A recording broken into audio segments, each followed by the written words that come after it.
এখন সে আকাশ নিবিড়ের বউ স্বীকার করছে না সবার সামনে। তো এই আকাশ নিবিড়ের বউ না, সেটা নিয়ে যে কত কান্নাকাটি কত কিছু যে সে করলো সেটা তো আপনারাই নিউজ করছেন। আর হাজার হাজার হাজার হাজার কন্টেন্ট আছে, সে কত সিম্পেথি নিয়ে মানুষের খেলছে। তো সেই জায়গা থেকে আমি কালকে দেখাইছি আমার বলে সব স্ক্রিনশট রেকর্ডিং আছে, আমাকে দর্শন মামলা দেবে, কিন্তু আজও কি আমি তাকে দর্শন করছি?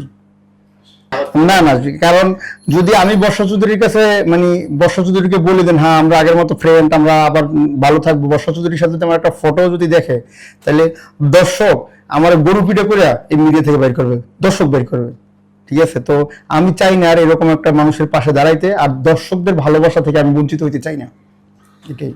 এই যে বর্ষা যে কাণ্ডগুলো করে যাচ্ছে একের পর এক তার কেলেঙ্কারি আমরা দেখতে পাচ্ছি, কোনো ভাবে মনে হয় কিনা যে বর্ষা একটা আসলে মানসিক রোগী, এগুলো কেন করে? এখন সে আকাশ নিবিড়ের বউ স্বীকার করছে না সবার সামনে। তো এই আকাশ নিবিড়ের বউ না, সেটা নিয়ে যে কত কান্নাকাটি কত কিছু যে সে করলো সেটা তো আপনারাই নিউজ করছেন। আর হাজার হাজার হাজার হাজার কন্টেন্ট আছে, সে কত সিম্পেথি নিয়ে মানুষের খেলছে।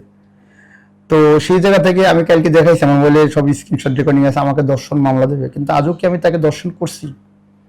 তো কালকে আমাকে একজনে বলে, শামীম ভাই বলে এখন আপনি সুপারস্টার আছেন, কদিন পর দর্শন মামলা দিলে আপনি মেগা স্টার হয়ে যাবেন। আমি বলছি ভাই এগুলো লাগবে না আমার, ঠিক আছে। তো যাই হোক, আপনার প্রশ্নটা ছিল কি? অ্যাবনরমাল কিনা, মানসিকভাবে বিকারগ্রস্ত? হ্যাঁ, না সে মানসিকভাবে কোনোভাবেই অসুস্থ না আমি মনে করি। এখন বলতে পারেন কেন? আপনি হসপিটালিস্ট, আপনি বলেন আমি 12 দিন হসপিটালে, 14 দিন হসপিটালে। নো, আপনি হসপিটাল না, আপনি বাসায়। আপনি হসপিটালে গেছেন, হসপিটালের ডক্টর বললো ভাই আসছে, রিসিভ আসছে, আইয়ে ভিডিও বানাই একদিন থেকে চলে গেছে, 100 ভিডিও বানাই আপনি চলে গেছেন। আপনি তো হসপিটালে ভিডিও বানাই গেছেন, সেটা তো ডক্টরে বলছে, মাহমুদ শামী নিজে রেকর্ডিং ছাড়ছে, ডক্টর বলছে সে। তো আপনি হসপিটালে না, আপনি এটা অনেক মানুষের লোক আপনি সিম্পেথি খেলতেছেন। আপনি অসুস্থ না, আপনি জোর করে বলেন অসুস্থ।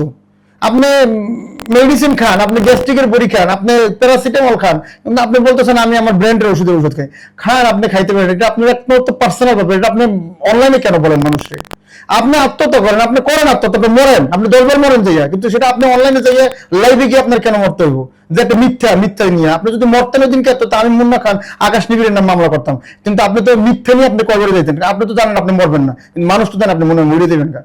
তো আপনার মতো একটা মানুষের পাশে দাঁড়াইছি, আমার জীবনটা নষ্ট করছি, আমার সংসার নষ্ট, আমার বিজনেস নষ্ট, বন্ধু বান্ধব সব নষ্ট করছি। এখন একটু থামেন, আল্লাহর রাস্তায় দয়া করে থামেন। আর রাসেল মেয়ের মামলাগুলো উঠান, এই আকাশ নিবিড়ের মামলাগুলো উঠান, এরপর আপনার যা করানোর দেখেন। কারণ অন্তত সত্যটা স্বীকার করছেন যেহেতু, অন্তত ওই বেচারা রাসেল মেয়ে গরিব মানুষ, এক কথায় গরিব মানুষই সে, তার মন আছে অনেক বড়, কিন্তু অর্থ সম্পদ আপনার মতো ব্ল্যাকমেল করে অর্থ সম্পদ কামায় নাই, সে যেটুকু নিজে কামাই করে। কিন্তু অন্তত এই রাসেল মেয়ের মামলাগুলো উঠান, আকাশ নিবিড়ের মামলাগুলো উঠান, মামলাটা আমার যেটি আছে উঠে অন্তত মানুষের সামনে বলেন না ঠিক আছে আমি আমার মতো আছি। তো আপনারা আমরা সবাই হেল্প করবো, আপনি আপনার মতো থাকেন, সমস্যা নেই। আকাশ নিবিড় আছে আপনার স্বামী, সে যদি আপনার নিয়ে সংসার করতে পারে। আরেকটা ইনফরমেশন দিই, আকাশ নিবিড়ের কাছে আপনারা স্বীকার করছেন আপনার কাছ থেকে যা আদায় করার আকাশ নিবিড় করে নেছে। এখন যে আপনি রাত্রে সারা রাত সেবারে ঘুমাইতে দেন না, সেবারে 2.5 মাস ঘুমাইতে দেন না, তার অন্তত 2 মাস ঘুমাইতে দেন, এই পরে দেন। ঠিক আছে। আচ্ছা, আপনি